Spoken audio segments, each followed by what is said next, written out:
Number 28. The Use of Coercion by the New Government, Part 3. This essay was published in either the Philadelphia Freeman's Journal or the North American Intelligencer, January 16, 1788. The Congress under the new Constitution have the power of organizing, arming, and disciplining the militia, and of governing them when in the service of the United States, giving to the separate states the appointment of the officers and the authority of training the militia according to the discipline prescribed by Congress. Let us inquire why they have assumed this great power. Was it to strengthen the power which is now lodged in your hands, and relying upon you, and you solely for aid and support to the civil power in the execution of all the laws of the new Congress? Is this probable? Does the complexion of this new plan countenance such a supposition? When they unprecedentedly claim the power of raising and supporting armies, do they tell you for what purposes they are to be raised, how they are to be employed, how many they are to consist of, and where to be stationed? Is this power fettered with any one of those restrictions, which will show they depend upon the militia, and not upon this infernal engine of oppression to execute their civil laws? The nature of the demand in itself contradicts such a supposition, and forces you to believe that it is for none of these causes, but rather for the purpose of consolidating and finally destroying your strength, as your respective governments are to be destroyed. They well know the impolicy of putting or keeping arms in the hands of a nervous people at a distance from the seat of a government, upon whom they mean to exercise the powers granted in that government. They have no idea of calling upon or trusting to the party aggrieved to support and enforce their own grievances, notwithstanding they may select and subject them to as strict subordination as regular troops, unless they have a standing army to back and compel the execution of their orders. It is asserted by the most respectable writers upon government that a well-regulated militia, composed of the yeomanry of the country, have ever been considered as the bulwark of a free people. Tyrants have never placed any confidence on a militia composed of freemen. Experience has taught them that a standing body of regular forces, whenever they can be completely introduced, are always efficacious in enforcing their edicts, however arbitrary. And slaves by profession themselves are nothing loth to break down the barriers of freedom with a gout. No, my fellow citizens, this plainly shows they do not mean to depend upon the citizens of the states alone to enforce their powers. They mean to lean upon something more substantial and summary. They have left the appointment of officers in the breasts of the several states. But this appears to me an insult rather than a privilege. For what avails this right, if they at their pleasure may arm or disarm all or any part of the freemen of the United States, so that when their army is sufficiently numerous, they may put it out of the power of the freeman militia of America to assert and defend their liberties, however they might be encroached upon by Congress? Does any, after reading this provision for a regular standing army, suppose that they intended to apply to the militia in all cases, and to pay particular attention to making them the bulwark of this continent? And would they not be equal to such an undertaking? Are they not abundantly able to give security and stability to your government as long as it is free? Are they not the only proper persons to do it? Are they not the most respectable body of yeomanry in that character upon earth? Have they not been engaged in some of the most brilliant actions in America, and more than once decided the fate of princes? In short, do they not preclude the necessity of any standing army whatsoever, unless in case of invasion? And in that case, it would be time enough to raise them, for no free government under heaven, with a well-disciplined militia, was ever yet subdued by mercenary troops. The advocates at the present day for a standing army in the new Congress pretend it is necessary for the respectability of government. I defy them to produce an instance in any country, in the Old or New World, where they have not finally done away the liberties of the people.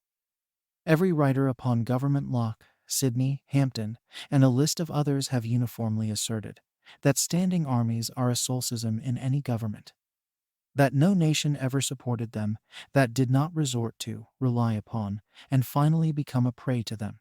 No Western historians have yet been hardy enough to advance principles that look a different way.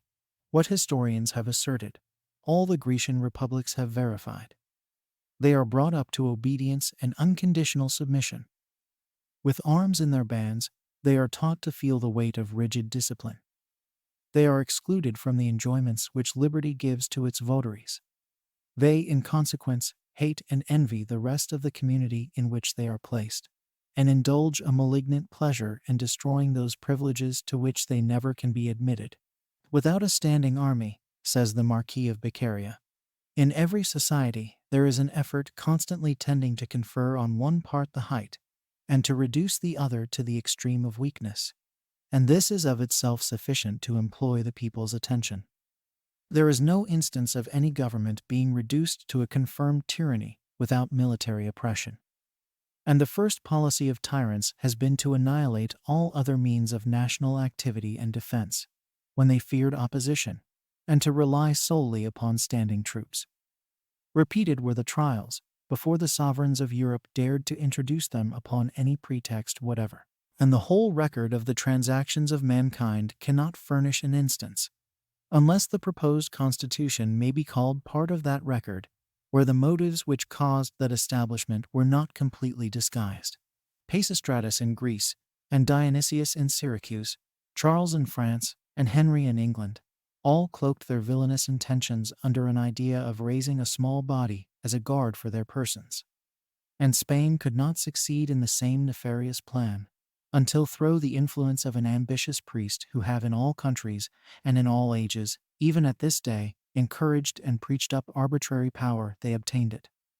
Caesar, who first attacked the Commonwealth with mines, very soon opened his batteries. Notwithstanding all these objections to this engine of oppression, which are made by the most experienced men, and confirmed by every country where the rays of freedom ever extended, yet in America, which has hitherto been her favorite abode. In this civilized territory, where property is so valuable, and men are found with feelings that win not patiently submit to arbitrary control, in this western region, where, my fellow countrymen, it is confessedly proper that you should associate and dwell in society from choice and reflection, and not be kept together by force and fear, you are modestly requested to engraft into the component parts of your constitution a standing army, without any qualifying restraints whatever, certainly to exist somewhere in the bowels of your country in time of peace. It is very true that lawyer James Wilson, member of the Federal Convention, and who we may suppose breathes in some measure the spirit of that body, tells you it is for the purpose of forming cantonments upon your frontiers, and for the dignity and safety of your country, as it respects foreign nations. No man that loves his country could object to their being raised for the first of these causes, but for the last it cannot be necessary. God has so separated us by an extensive ocean from the rest of mankind. He hath so liberally endowed us with privileges, and so abundantly taught us to esteem them precious, it would be impossible, while we retain our integrity and advert to first principles, for any nation whatever to subdue us. We have succeeded in our opposition to the most powerful people upon the globe. And the wound that America received in the struggle, where is it? As speedily healed as the track in the ocean is buried by the succeeding wave. It has scarcely stopped her progress, and our private dissensions only, at this moment, tarnish the luster of the most illustrious infant nation under heaven. You cannot help suspecting this gentleman James Wilson, when he goes on to tell you that standing armies in time of peace have always been a topic of popular declamation, but Europe hath found them necessary to maintain the appearance of strength in a season of the most profound tranquility. This shows you his opinion, and that he, as one of the convention, was for unequivocally establishing them in time of peace, and to object to them is a mere popular declamation. But I will not, my countrymen, I cannot believe you to be of the same sentiment. Where is the standing army in the world that, like the musket they make use of, hath been in time of peace brightened and burnished for the sake only of maintaining an appearance of strength, without being put to a different use, without having had a pernicious influence upon the morals, the habits, and the sentiments of society, and finally, taking a chief part in executing its laws? If tyranny is at all feared, the tyranny of the many is to be guarded against more than that of a single person. The Athenians found by sad experience that 30 tyrants were 30 times worse than one. A bad aristocracy is 30 times worse than a bad monarchy, allowing each to have a standing army as unrestricted as in the proposed constitution. If the people are not in general disposed to execute the powers of government, it is time to suspect there is something wrong in that government. And rather than employ a standing army, they had better have another. For in my humble opinion, it is yet much too early to set it down for a fact that mankind cannot be governed but by force.